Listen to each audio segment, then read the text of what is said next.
There's one thing parents do that can really damage their relationship with their child, and they may not even realize they're doing it.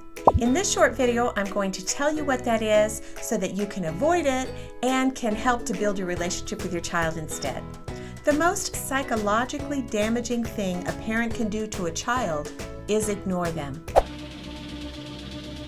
Is it bad? Real bad? Parents? What do they do to you? They ignore me. Yeah. But a lot of times parents don't even realize they're actually ignoring them, and they think they're giving them a lot of attention, but sometimes they're really not doing that at all.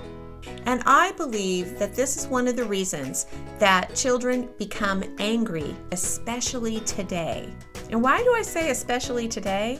Because today, even more than when I was a kid, there are distractions that are happening to parents and they don't even see that it's happening.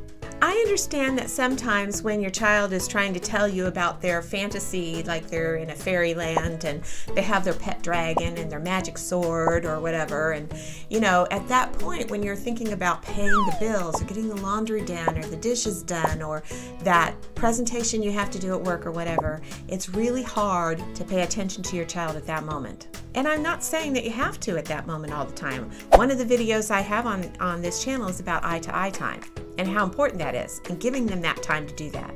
But that's not what I'm talking about today. I think you can get it by thinking about this. Have you ever been sitting in a restaurant or maybe even at your own home and you have your spouse or a friend and you're having a conversation with them and their phone buzzes or dings or whatever and they pick it up and they stop contact with you for that moment? It kind of makes you feel like their phone is the center of their focus and you're outside. Now for that moment, imagine multiplying that feeling by 100. That's where your child would be if it were a situation where you're cutting off your contact with them because your phone dings or whatever.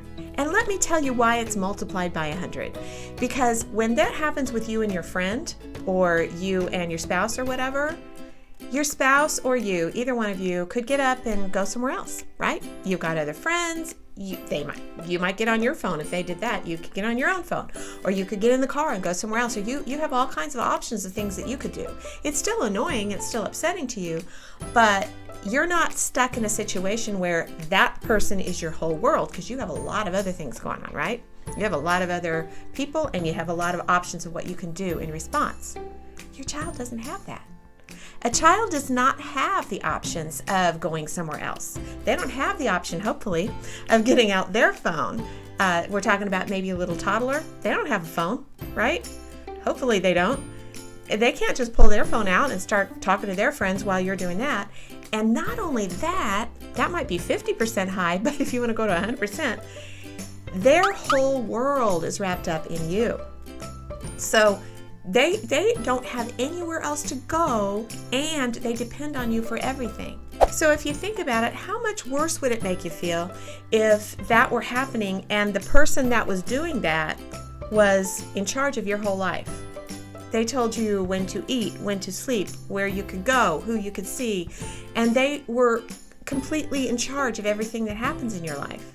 And yet, you're outside this circle, this focus that they have, and you can't get in. Did you know that the average person with a smartphone checks their smartphone 150 times a day? Within a 24-hour period, if you take away the time you're sleeping, which is 8, that's out of 16 hours, the average person with a smartphone is going to check their phone 150 times in that 16 hours. That's every 10 to 11 minutes. Now that doesn't count the time that once I'm checking my phone, once I check my phone, then I've got my texts to check, I've got my email to check, social media to check. So it's not just the time that we're actually spending checking it, it's the time that you spend once you're checking it. Once you're checking it, then you're going to look at all those things, and that's going to take more time. And during that entire time, if you have a toddler or whatever, that little child has nowhere to go. You're their world, and they're cut off from their world.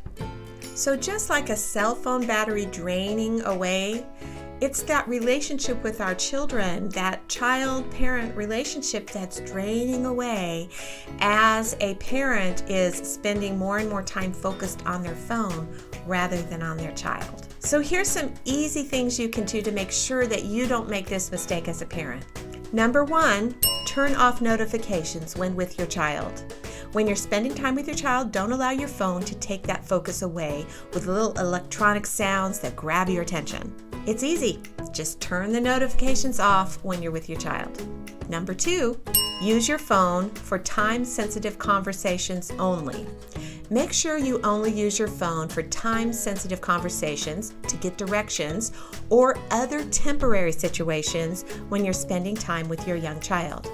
If it can wait, let it wait until your child is occupied elsewhere. Number 3, do eye-to-eye time. This is one of the most important things you can do as a parent, and there is another video on this channel that tells you exactly how to do it. I'll put a link up at the top of the screen, and it will also be in the description below. Number 4, always pause activity when your child enters the room. Make it a habit to give your immediate attention to your child when they come into your presence if you are by yourself and busy with a project or doing an activity. If you're with somebody else, you'll want to teach your child to interrupt politely. And there is another video on this channel that tells you exactly how to do it. So click on the card on the screen right now. Parents, if you're struggling, something needs to change and you can do this. Thanks for watching and listening. I'll see you next time.